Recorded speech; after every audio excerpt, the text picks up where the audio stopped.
Bonjour, Louise Gaborio, pharmacien praticien hospitalier au CRPV de Lille. Je vais vous présenter le bilan régional de pharmacovigilance de l'expérimentation cannabis thérapeutique.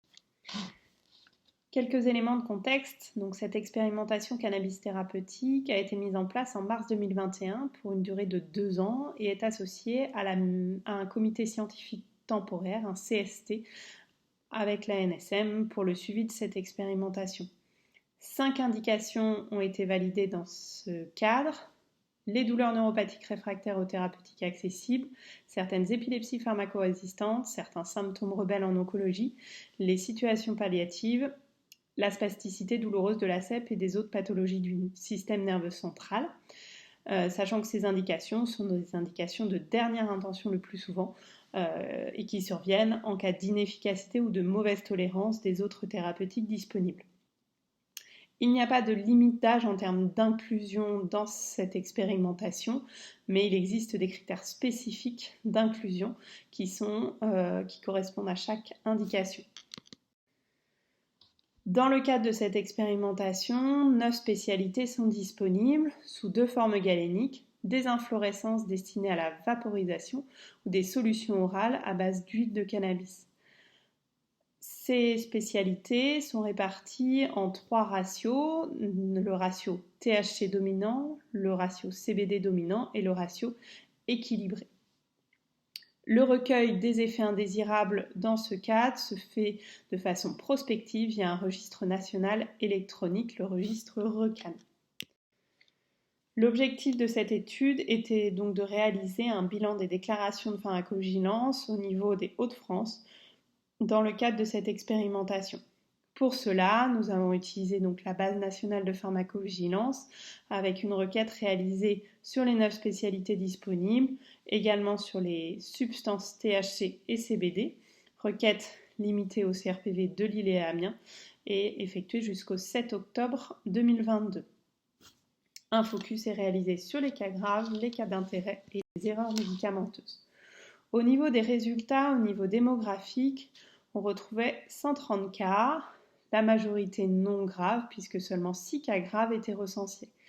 Il concernait une majorité de femmes, puisqu'il y avait 77 femmes pour 53 hommes concernés. L'âge moyen était de 56 ans, avec un minimum à 6 et un maximum à 90 ans, et des déclarations qui émanaient majoritairement des médecins. Les médicaments impliqués dans ces effets indésirables étaient majoritairement des médicaments ayant un ratio CBD dominant ou un ratio CBD-THC équilibré. Et les formes galéniques concernées étaient dans 90% des cas des solutions orales d'huile de cannabis. La principale indication retrouvée dans plus de 90% des cas était celle des douleurs neuropathiques réfractaires aux thérapeutiques. Les effets indésirables retrouvés au niveau macroscopique concernaient donc le système nerveux central, les effets généraux, le système gastro-intestinal et des affections psychiatriques. De façon plus précise, le principal effet indésirable recensé était donc la fatigue, suivie des sensations vertigineuses, des troubles de l'attention, de la somnolence et des troubles digestifs tels que les nausées ou les vomissements. Au total, 580 effets indésirables ont été déclarés pour 130 patients, ce qui fait en moyenne 4,5 effets indésirables par patient.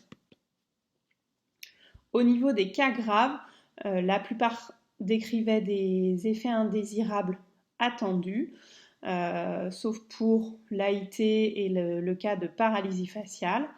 Ils ont amené dans 2 cas à une sortie du protocole et tous ces cas concernaient l'utilisation de médicaments avec un ratio CBD-THC équilibré.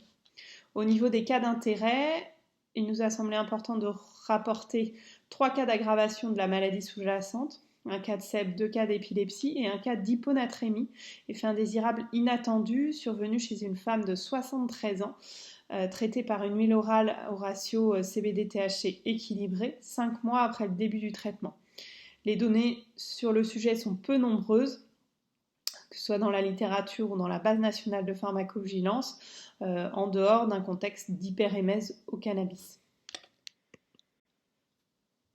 Un cas d'erreur était recensé, amenant à un sous-dosage et probablement en lien avec le dispositif d'administration fourni avec la spécialité qui était gradué de 0 à 1 ml, ce qui a amené à l'administration de 0,2 et 0,3 ml à la place de 2 et 3 ml. Et donc il a été décidé au niveau local de fournir une seringue graduée de 0 à 5 ml pour faciliter l'administration et éviter ce type d'erreur.